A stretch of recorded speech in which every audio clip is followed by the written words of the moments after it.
عتیق صاحب عتیق صاحب کا آپ لوگوں نے بیماری کے دوران بھی میرا پوچھا. داڑھی جو ہے وہ تو بیماری کے دوران حالت ایسی تھی کہ چارپائی سے اٹھا نہیں جا سکتا تھا. ٹھیک ہے. بہت ہی زیادہ نقاہت تھی ہم، اور پھر جو ہے شیو بڑھتا گیا اچھا. اور اس کے بعد جو ہے اس نے داڑھی کی شکل اختیار کر لی.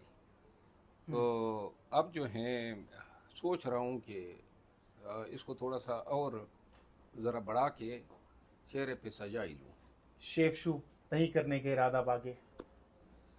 اب کوئی مجھے علم نہیں ہے. اچھا مروت صاحب، اچانک ہوا کیا آپ کی بیماری کو لے کر؟ کافی پروپیگنڈے بھی آپ کے مخالفین نے کیا. آپ کو ہوا کیا تھا ذرا بتائیں. اور اتنی آپ کو فیور ہوا، کرونا بھی شروع میں ہوا، یہ ہوا کیا تھا ذرا بتائیے گا آج. گرفتاری ہوئی ہماری پارلیمنٹ کے سامنے، غیر قانونی طور پہ انہوں نے ہمیں اغوا کیا، بعد میں ایک جیلی پرچہ دیا. 8 دن ہم زیر حراست رہے. ہم، ان 8 دنوں کے دوران ہماری کوشش تھی کہ ہم اپنا کھانا کھائیں، لیکن 2-3 مواقع پہ انہوں نے ہمیں اپنا کھانا کھانے نہیں دیا. ہم، جب میں بیل آؤٹ ہوا دیگر ساتھیوں سمیت تو اگلے دن سے مجھے بخار نے گھیرا. جب ٹیسٹ کیا تو کورونا نکلا. ٹھیک ہے. کرونا جو ہیں وہ اس کے بعد کرونا کے بعد 7 دن تک کرونا شاید رہا، اور اس کے بعد جب ٹیسٹ کیا تو بخار نہیں جا رہا تھا تو انفلوئنزا نکل آیا. ہم، انفلوئنزا سے جب جان چھوٹی، کوئی 8 دن 9 دن اور لگے یا 10 دن لگے ہم، تو ٹائیفائڈ نے گھیر لیا. اچھا. اچھا، یہ بیماریاں تھیں اور اس دوران احتجاج بھی شروع ہو گئے تھے. ہم، اور حالت میری یہ تھی کہ میں بخار کی وجہ سے 2 قدم نہیں چل سکتا تھا. اچھا. نقاہت بہت زیادہ تھی. اسپتال میں ایڈمٹ ہوا. 2 دن 3 دن رہنے کے بعد جب ڈسچارج ہوا پھر بخار نے گھیرا، دوبارہ ایڈمٹ ہوا. ہم، یوں اسپتال آنا جانا، کبھی ڈرپ لگے. تنگ آ گیا تھا 25 دن بخار میں مبتلا رہنے کی وجہ سے، اور پھر بالکل محدود ہو گیا تھا. اس دوران جو ہے کچھ مہربان جو ہمیشہ سے میرے پیچھے لگے ہوتے ہیں ہم، سوشل میڈیا پہ، اور لوگوں کا مذاق اڑانا اور ہر چیز کا مذاق اڑانا، انہوں نے اپنے ایک وتیرہ بنایا ہوا ہے. اس دوران انہوں نے میری ماں کی فوتگی کی خبر بھی چلا دی. جی بالکل. جیلی خبر تھی.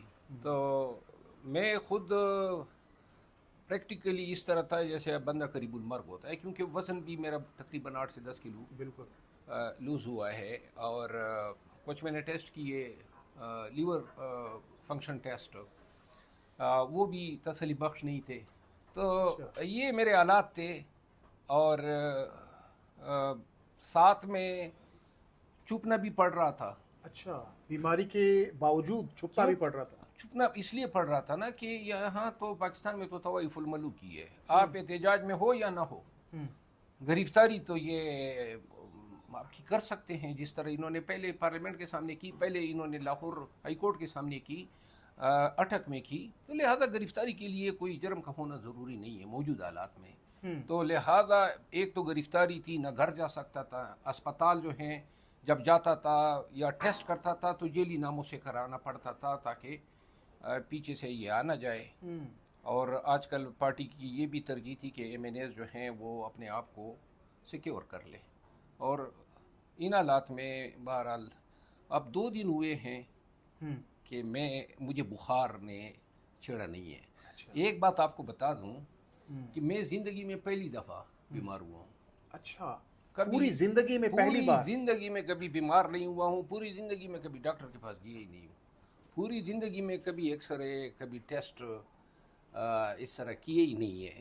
لگتا ہے مروت صاحب نظر لگ گئی آپ کو کسی کی. میں اور کبھی زندگی میں بخار نہیں ہوا تھا. یہ بخار ہوتا ہم، مصلحت کوئی نہ ہوتی، ہم دھرنا ہی دیتے. اور مجھے یقین کامل تھا کہ دھرنا جو ہیں وہ 2 دن کے اندر پاکستان میں ایک بہت ہی بڑی تحریک کا پیش نما ثابت. لیکن مروت صاحب کارکن تو وہاں پر موجود تھے، وہ تو بھاگ رہے تھے آگے کی جانب. قیادت نہیں تھی. کیا آپ سمجھتے ہیں کہ ایک بہت بڑا بلنڈر ہے قیادت کی طرف سے؟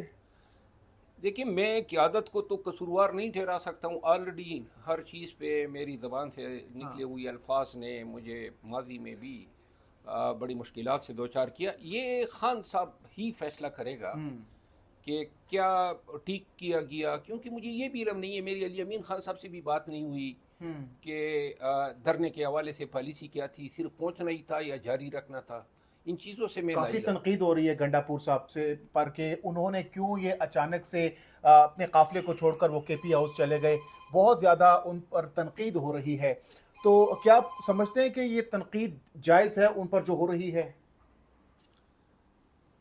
میں یہ سمجھتا ہوں کہ یہ جو احتجاج تھا، ذمہ داری بدیو نظر میں یہ لگتی ہیں کہ علی امین خان کی تھی، کیونکہ ان کی کاوشیں تھی لوگوں کو اکٹھا کرنا، مشینری اور تمام لوگوں کو لانا، لیکن ہم نے جو جلسے جلوس 9 مئی کے بعد کیے، صرف جلسہ جلوس کرنا نہیں ہوتا ہے، اس کو منطقی انجام تک پہنچانا بھی ہوتا ہے۔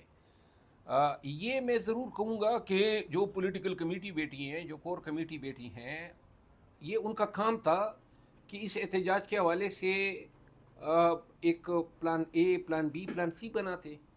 اگر خدا نخواستہ علی امین خان گرفتار ہو جاتے تو پھر کسی اور کو قیادت تفویض کرنی تھی۔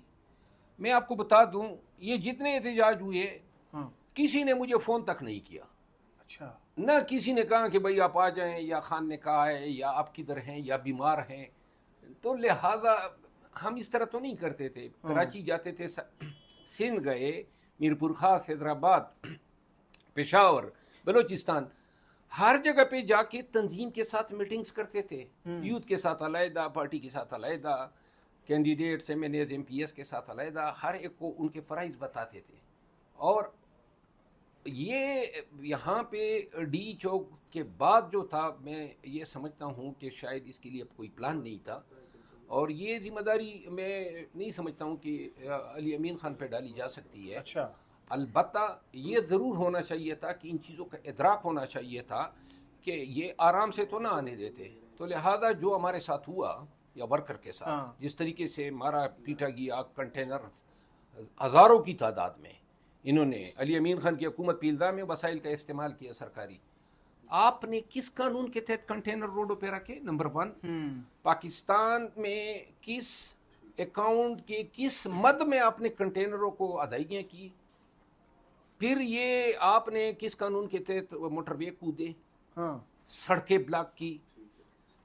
ہم نے تو اگر احتجاج کرنا تھا تو آرٹیکل 16 کے تحت ہم نے کیا، اور صرف آرٹیکل 16 نہیں ہے، قرآن کریم کا حکم ہے، سورہ نساء کی آیت ہے کہ کوئی اگر ظلم کرتا ہے تو ظالم کی برائی کو کل عام بیان کیا کریں۔ یہ حق احتجاج آرٹیکل 16 جو ہیں وہ اللہ تعالیٰ کا فرمان ہے، اور دنیا کی ہر جورسڈکشن میں، ہر ملک میں عوام کا یہ حق دیا گیا ہے۔ اسلام نے، شریعت نے، آئین اور قانون نے، اور کیوں کر نہ دیں؟ یعنی اسلام تو کہتا ہے کہ برائی کے آگے ڈٹ جاؤ، ظلم کے آگے ڈٹ جاؤ، تو یہی تو حق احتجاج ہے۔ تو لہذا یہ تمام حقوق تو تھے ہمارے، انہوں نے 144 لگایا، ابھی دیکھو علیمہ خان کو، اس کی بہن کو، اور ہمارے ہزاروں ورکر گرفتار ہیں۔ اور حیرت ہوتی ہے جس انداز میں علیمہ آپا کو گرفتار کیا گیا، آرام سے روڈ پہ کھڑے ہیں، اور اب جناب دہشت گردی کی عدالت ریمانڈ پہ ریمانڈ دے رہا ہے۔ کوئی خدا کا خوف بھی ہو، کوئی قانون بھی ہو، کوئی انصاف بھی ہو۔ جو ہو رہا ہے پاکستان میں، اس کا ایک حل ہے جو مجھے نظر آ رہا ہے، وہ کاش یہ ڈی چوک کے دھرنے میں موجود ہوتا، لیکن اگر اس طرح کے حالات دوبارہ پیدا ہوتے ہیں تو آر یا پار والی صورت ہے۔ اگر آپ